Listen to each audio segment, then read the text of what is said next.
That's a recent upgrade. That was like in 2005 or 6. They put the same cameras that you have on a police helicopter in there. Is this a museum? Well, I mean, you know, my favorite part about this is, for those of you who know anything about electronics, is that they currently, the most high-tech piece of equipment they have in here. Wait, I'm going to pause it. Can you see it down there? What is that? Can you see that little box thing? It looks like a CB radio. GPS? It is. It's a standalone GPS, which has not yet been integrated into the computer system yet. It's forthcoming. Why is everything so Look, proud? it's got a dot matrix printer up there. Oh my gosh. Lovely CRT monitor. Sorry, guys. That's Don't green. get mad at me, guys. Yeah. This is outlandish to me. I mean, it does look really, really. This is not a museum. No, it's not. It's fully functional aircraft. That Winston is a put phone. this together, by the way. That what he's pointing out there is the most high-tech piece of equipment on the entire plane, which is a satellite phone. Okay. Okay, and that means they can keep in contact with people. All right, it's fantastic. You know, I just thought. 2642. Well, they've got that GPS. They can actually look at the longitude and latitude now, which they couldn't do in the past. I guess they used one of those sextants, you know, or something. Anyway.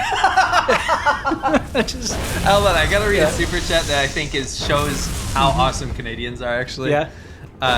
Mark Carl, and again, I mean no Yeah. disrespect, but this footage is ancient. He says, "I'm Canadian. We don't invest much in military. We have Big Brother that will help us if anyone bullies." It's true.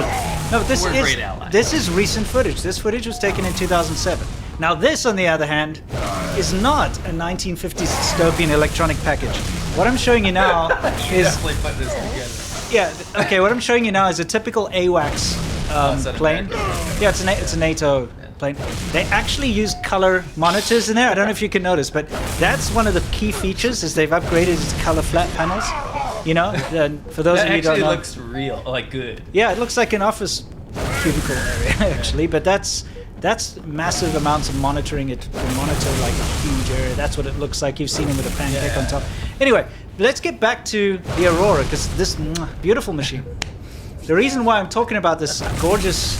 All right. By the way, it uses 4 propellers. It's got. By the way, propellers. slight echo, the CRTs are aesthetic. I agree with you. Yeah, they are. They are. Anyway, the reason why I'm talking about this is that these have been deployed out of Japan. Okay, the Royal Canadian Air Force, Good stuff. which I don't know if it's. Well, I guess with Trudeau, you could say Her Majesty's Royal Canadian Air Force. You know. Why? Anyway, let's continue. So, anyway, Her Majesty's. I'm missing the No, anyway, the Royal Canadian Mounted Air Force thing. Okay. You say he looks like a woman? Maybe no. He's the one who said like a she session or something. Oh, you know, I he's get, all this is a deep lore. he's joke. all kind of weird. Okay. Anyway, they are currently helping monitor North Korea. Okay, Yes. so let's get back. I'm just going to go back Can a I little explain why? bit. Yes, please. So, North Korea hit with sanctions, less Yeah. sanctions, right? So Canada helps. Canada does great stuff, by the way. Yes. In their monitoring runs, and making sure that the shipping patterns have been cut off, right? So anybody sneaking stuff in and out, if North Korea is breaking sanctions and breaking international law, so Canada is actually using those very ancient planes, whatever, to do real good stuff. Well, that's the thing. That's where. Never mind the AWACS, which is modern. This has a very specific purpose. Like I said, it's very good for anti-submarine and anti-ship monitoring. And of course, while during my research on this plane, I found out that it does something very Canadian too. It goes out there and it makes sure people aren't polluting, That's good. which is great. We're kind of eco boys. Let's be Yeah, honest. I mean- we get a little bit of flack from a certain part of our audience. for that, Exactly. but, yeah, we love the environment. Anyway, so the fact of the matter is, you've got these Auroras out there doing their thing, which is flying around, near Japan, monitoring the seas around North Korea to make sure that there aren't any ships going in and out that shouldn't be doing As I it. said. Like you said, right? That's their terse, that's their specialty. So they of course they deployed their Auroras out there. And they're proud of them, right? This is the I just was shocked at the tech inside. the pride of our Canadian military, right over here. Cool. Anyway, and they do a fantastic job for what they do. Good. But here's the thing, this is what we're actually working up to here, is that you've got these big, kind of lumbering Surveillance planes, yeah. Even though in my research they were saying how quick you can get in and out of areas. I doubt I'm that. pretty sure it's slow. I mean, it was quoted in the report I was looking at was this was unfair what China did to how slow they are. Well, of course, because what China's been doing is sending fighter jets to buzz these things. Why? Okay, wait. They're buzzing them on their North Korea route. Yes.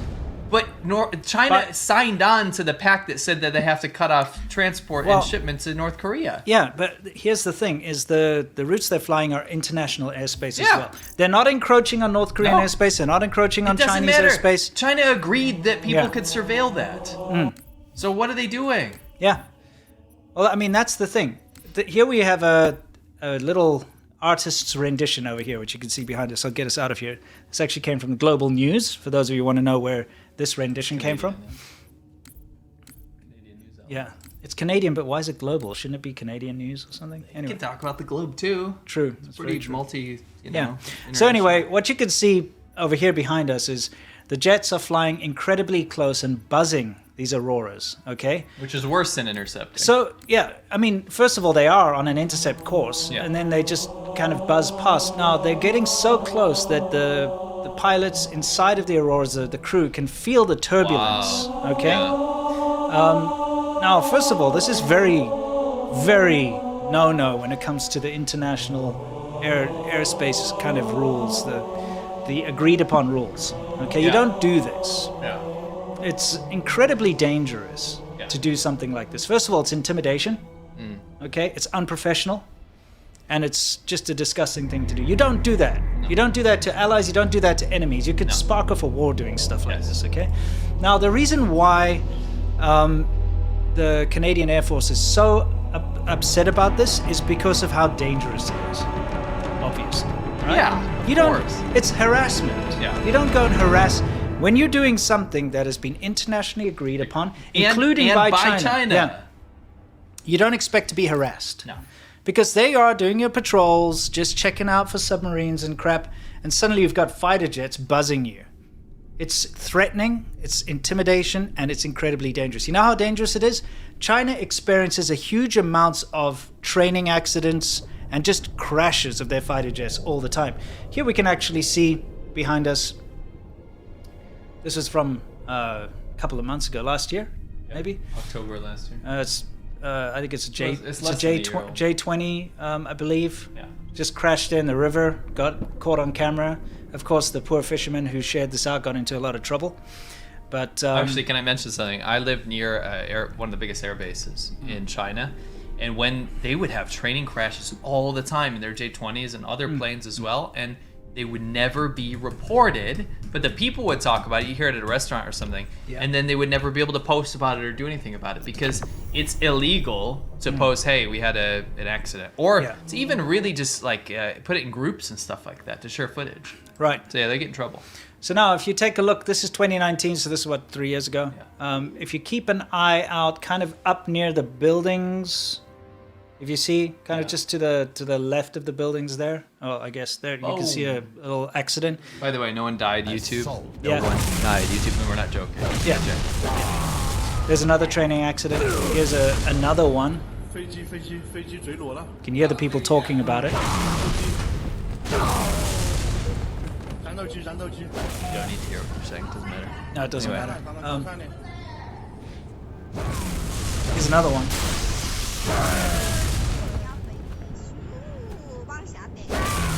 Yeah. IE dialogue there about how it crashed. Yeah.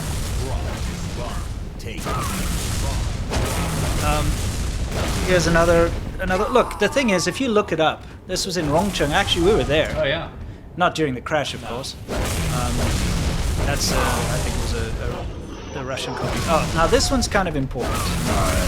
Because this was a couple of months ago. Actually, not even a couple of, it was like a month ago.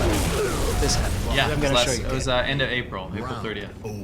This is very important, okay? I'd like you guys to all watch this. This happened in Henan, right? Yeah, this is important. Yeah, this I'm is. surprised we hadn't reported about it. Yeah, exactly. So this is I believe, a Hongdu JL-10 or an L-15. Okay, now let's take a look here. What happened? The trainer. Yeah. It's China's most advanced trainer. 鸟哎，看那儿。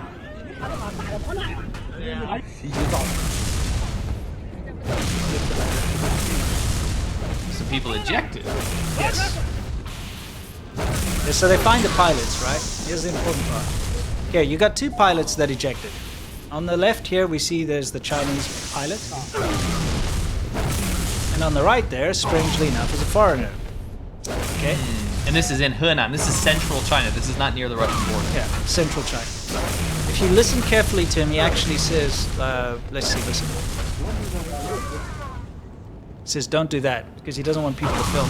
But he's saying it in a very thick accent. Now, this has been analyzed by quite a few different, US. Obviously, the US military took intelligence probably took a bit of an interest in this. A lot of people have analyzed this, and it comes to the conclusion that it's a Russian instructor. It turns out, although the PLAAF, the PLAF, That's PLAAF. yeah, exactly, the People's Liberation Air Force. Whoa. Yeah, exactly, exactly. So the PLAF, all right, The PLAF, yeah. have been always going on about how they're self-sufficient and they don't need any external training and whatnot. But it turns out that for like over a year, it's on record that they've been receiving instruction from Russia on how Specifically to. Ginger Slavs. Yeah, that's correct. And on how to land on a aircraft carrier and things like that. Things, obviously skills they don't have. So this is from all accounts, from all experts' opinions, is a Russian instructor.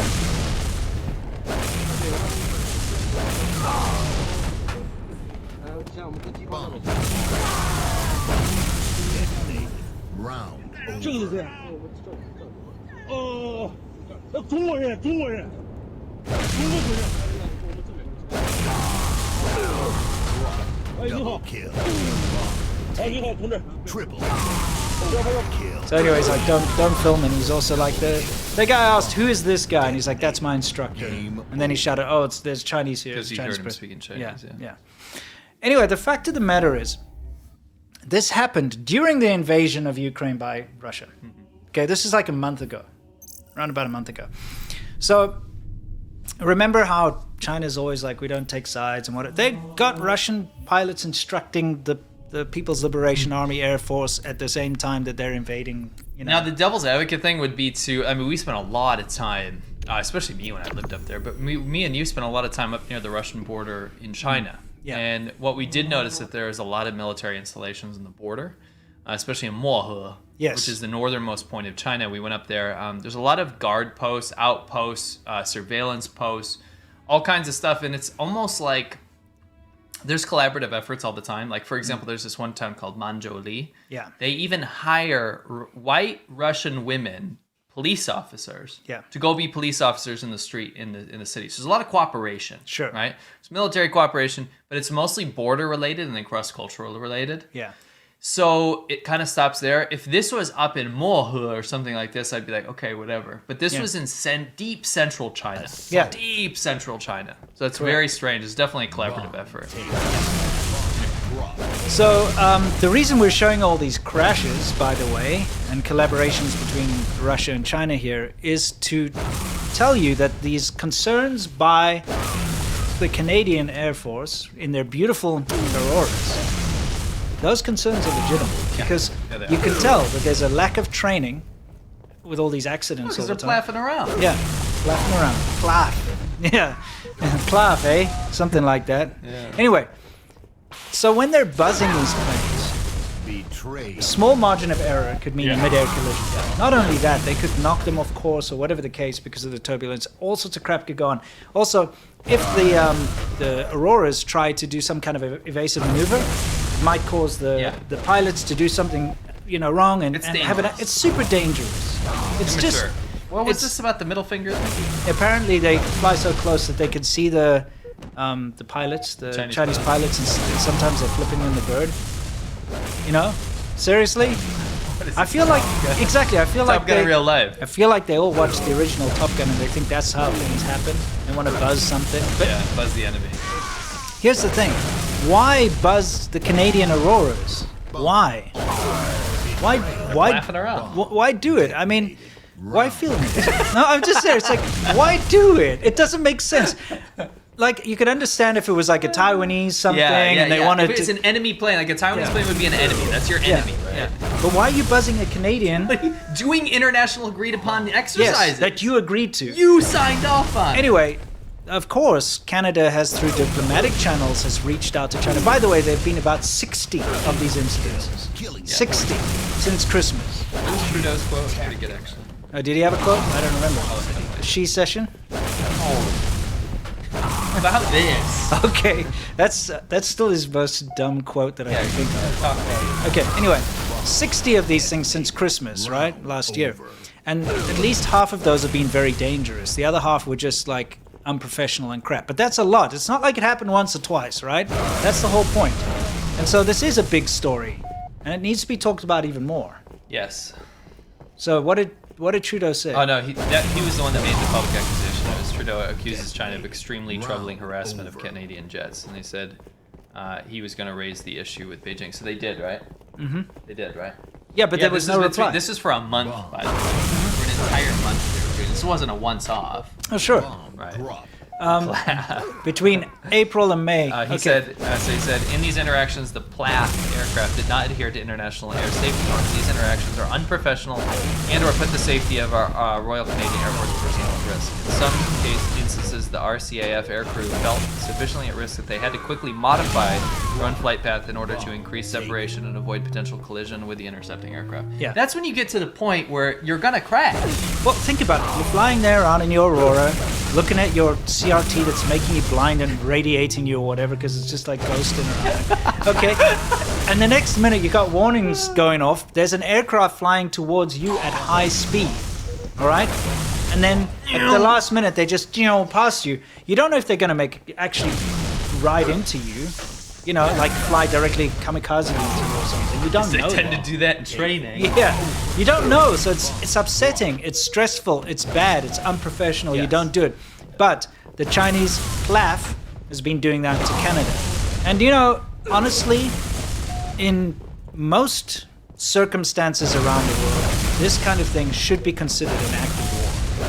Okay, it really should. When you've got fighter aircraft putting other peaceful aircraft doing their job at risk, it's not okay. But for some reason, China always gets a free pass. So I hope this boils up into something a little better. And hopefully next time, instead of rectify it. sending up some Auroras, maybe they can send up something better, like an F-22. You know what I mean? As an escort. Yeah. To keep everyone safe, by the way, not to instigate anything. No. Obviously, the F-22 doesn't have the long range. But, send something up there. I don't care. Anything. Just to, show them that, you know what, we mean business here. Let us do what you would allow us to do. Yeah, exactly. So Anyway. just imagine the American Air Force or Canadian Air Force was buzzing Chinese imagine that? planes. Can you Yeah, imagine that? they've got their knockoff Antonov or Antonov or whatever those things are called flying around. You got F-16s or something, and they're Saudi man, that kind of thing. It'd be funny. It wouldn't happen. They wouldn't accept it. Anyway, very immature move on the part of the Chinese government. Not good. Flipping middle fingers, buzzing people. Yeah, just don't And these do poor it. Canadians with their 1950s monitors, Yeah, I know. they don't see it coming. It's really, really bad. Someone's Seriously. ghosting on the monitor, you can't even see them. It's like by the time that things come around, it's like the sweep, the radar sweep, They Holy don't know crap. hit them. Yeah. Poor guys. Seriously though, Jokes aside. all jokes aside, it's disgusting. It's terrible what the Chinese military is doing, and let's hope there's some proper repercussions diplomatically. Agreed. Yeah. Okay, so that's our soft power hour. We got through it. Everybody now knows about this beautiful plane, the Aurora. That Go was look it the up. main goal of the segment. Dude, yeah, I had to sit through the guys who designed I it. watched you. And they were talking about the slideshows about how they came up with the name, and I was so glad that you did that research for that part. I really like planes a lot. No, it's great. You're this But expert. I gotta say though, that particular plane could do with a little bit of a pulled bit of a up the refit. American equivalent, I was like, what happened I to know. Canada? Well, it might shock you to understand to realize that is actually an American plane that's just been Oh no. Canadianized. Oh yeah. It's built off of built off of I believe a Lockheed That's airframe. all the wood. No, anyway, whatever. It's a great thing. It's a great thing. It's Good stuff. the Bricklin of planes. Okay. Yeah. Jerry Huang,